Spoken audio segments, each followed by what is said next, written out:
Welcome to another episode of GW Recap. I'm your host, as most of you know, Cardell Dudley Jr. and George Washington is back in the win column. Thanks in large part to some great performances from center Rafael Castro and point guard Christian Jones, as Castro his clutch free throws seals the game for George Washington as they defeat St. Louis 67-61. They improved to 14-6 on the season, 3-4 in the A10 play. Castro had a game high 21 points, game high 9 rebounds with 2 blocks. Christian Jones added 16.6 rebounds, 4 assists. Trey Autry also included 9 points and 5 rebounds for St. Louis. Robbie Avila led the way with 13 points, 4 rebounds, and 4 assists and 3 steals. Gibson Jimerson added 12.7 rebounds and 3 assists, 3 steals. And Kobe Johnson added 11 points, 4 rebounds, and Isaiah Swope also added 11 points and 3 assists.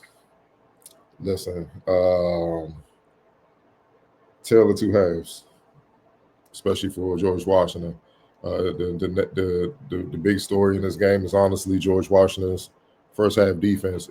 It allowed them to honestly suffocate St. Louis, keep the Billikens at bay, and build a big enough lead that they were able to hold on late in the game when it got extremely close and the Billikens had a chance to take the game.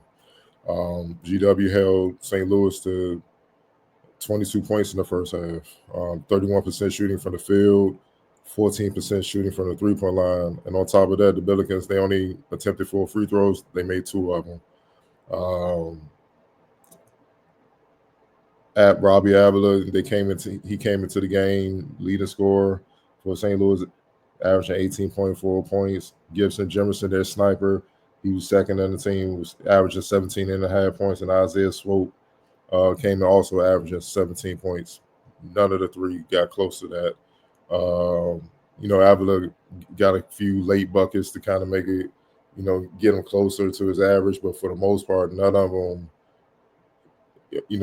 really had the type of game that they needed to have to pull out this win, and that's a testament to George Washington's, to the team defense, man. They were swarming.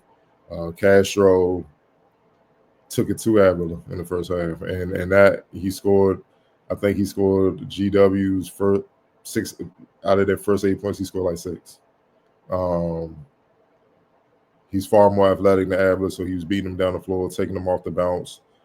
Sometimes the best defense for a player that's putting up numbers and having great production is a strong offense.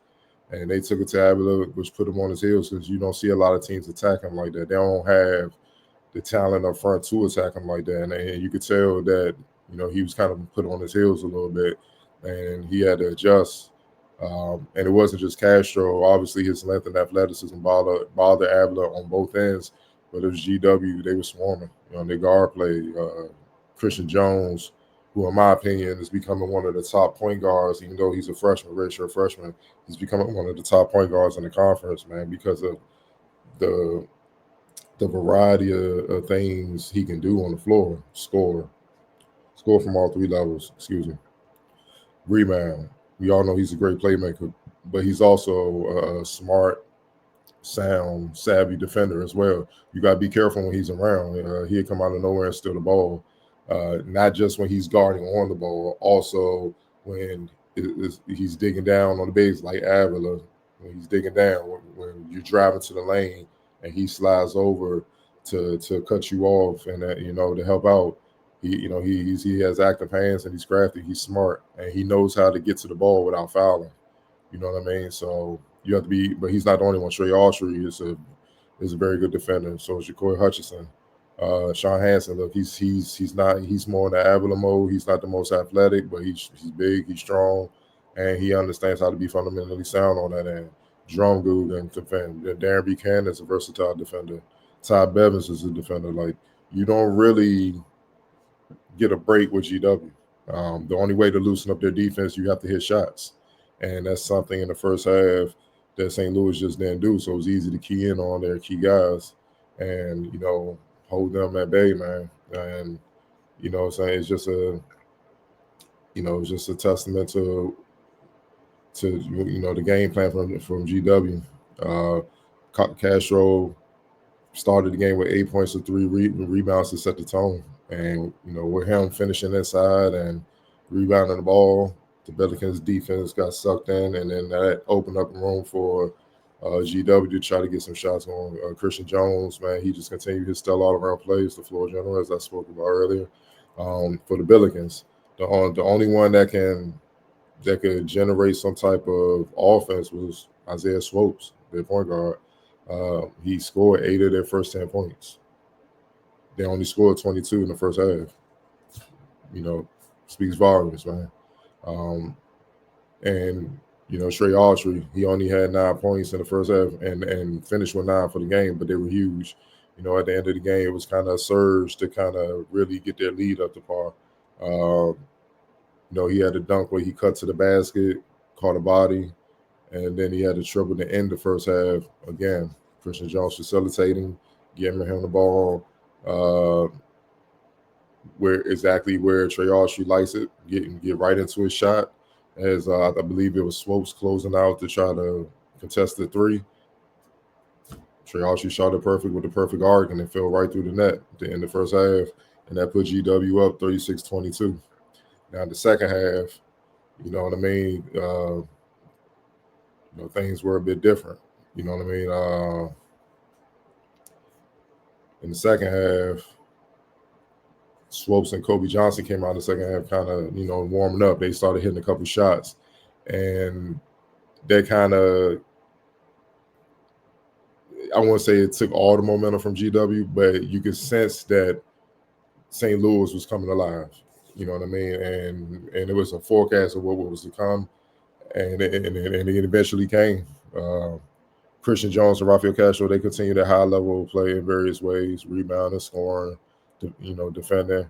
But Kobe Johnson, he was key, especially in the second half. Finished with 11 points and 5 of 6. 5 of 6 from the field. He was huge, man. He was the one that kind of really got the surge going. And then Robbie Avila started getting the game going, scoring in the post, being crafty as a scorer as he normally is inside the paint.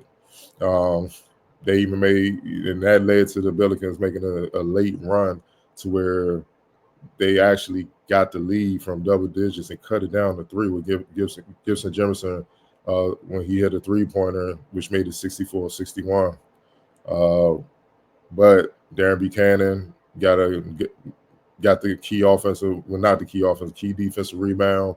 After GW got a stop, was fouled. He went to the line. He made 1 or 2, but with 9 seconds left, GW got another stop, and then Castro got the ball, was fouled. Went to the game, hit 2 clutch free throws to all but, seal the game, put them up, just put them up for good, where, it wasn't enough time for St. Louis to try to come back and knock them off, man. It was a hell of a push because it seemed like the game was over. It seemed like, GW kind of had the game in hand, especially in the second half with the way they was clicking. It just shows you this league, and no game is ever over till the clock ends, until the clock runs out. You know what I mean?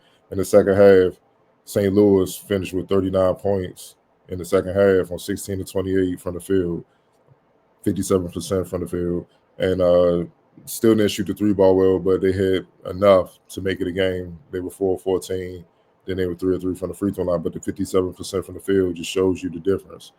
Shooting 31 in the first half, and they're coming back and shooting 57%. They definitely got in the rhythm, man. They definitely got in the rhythm. And they outscored GW 39-31 in the second half, which is what made it a game. The difference is their defense still couldn't stop GW. GW shot 10 of 20 in the second half, 50%. They didn't shoot the 3-ball well either, but they didn't need to. They were 2 of 7 from deep. And then from the free throw line, they got 15 attempts and made 9. 60% from the free throw line. I'm sure Caputo would like that percentage to increase, get it up to around, realistically probably around 80%. Because then against the better teams, and and anywhere, especially in the conference. Missing free throws will cost you those games, and those are key games that would determine a lot as far as seeding in the conference tournament and the hopes of trying to get to the national tournament, NCAA tournament, trying to get on a run, man. Uh, Look, it was it, it could have went either way down the stretch. GW showed some resiliency uh, to to stay poised on their home floor, make the necessary plays that was there, stay sound defensively, not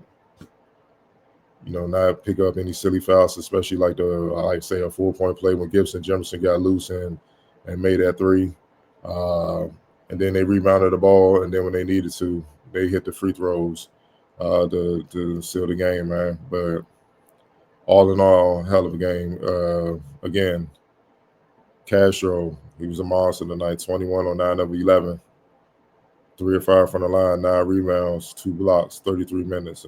He thoroughly outplayed Avila, and that was the huge matchup.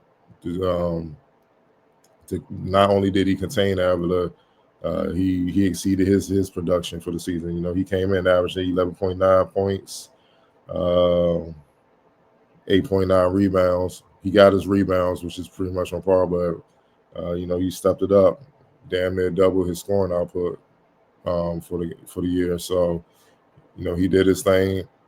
Uh, Christian Jones, like I said, the 6 rebounds to 4 assists, only 2 turnovers in 28 minutes, 16 points. Uh, True floor general, man. True floor general. Obviously when Caputo inserted him into the starting lineup, it probably caught a lot of people's attention, but GW is honestly just being ran better with him as the starter than it was previously. You know what I mean? He is just a more natural flow. He's just a natural playmaker, has a great feel for the game. He could dominate the game without scoring. So when he is scoring and getting everybody else involved, making them better, but giving you what he brings defensively, he's one of the best in the conference already, man, and running the team, man, as being the floor general. He's going to be a problem, and he's getting more confident. It seems like he's getting better game to game. He's definitely going to be a problem. Jeff Drumgoole was solid, 7 points, 3 or 6 from the field, 4 rebounds, 4 assists in 30 minutes. But they need him to put up big numbers, man. You know what I mean? Jones and Castro had the scoring down, so he was efficient from the floor. He found other ways to make an impact with the 4 rebounds, 4 assists, and sound defense. So productive night all around, man. And then you had Ty Bevins, young freshman, 2 points, 12 minutes, gave you for his limited minutes, gave you what he needed to give you. Darren Buchanan, obviously 3 points, only played 20 minutes, 6 rebounds, 2 steals.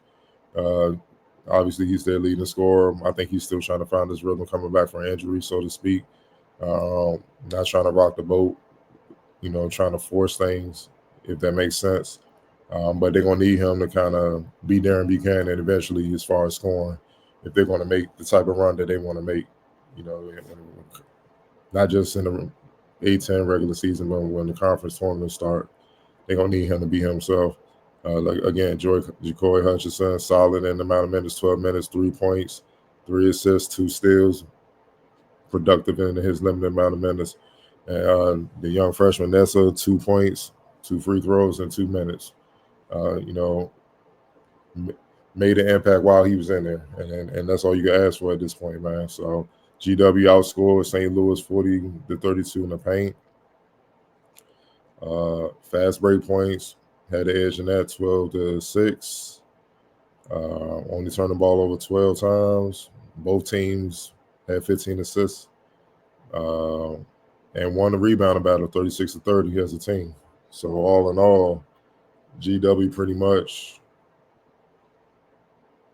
won every major statistical category and, did the little things that are necessary to win, man. So, look, good win. Always good to get back in the win column. I believe their next game is Wednesday at home, January 29th, against Richmond at 7 p.m. The game will be on ESPN Plus. Appreciate you guys for joining me for another episode of GW Recap. I'm gonna keep these coming as much as I can. Just stay with me. For all previous episodes, just visit my YouTube page or Finest Magazine or my website. I usually keep a couple up. The last 2 episodes up prior to me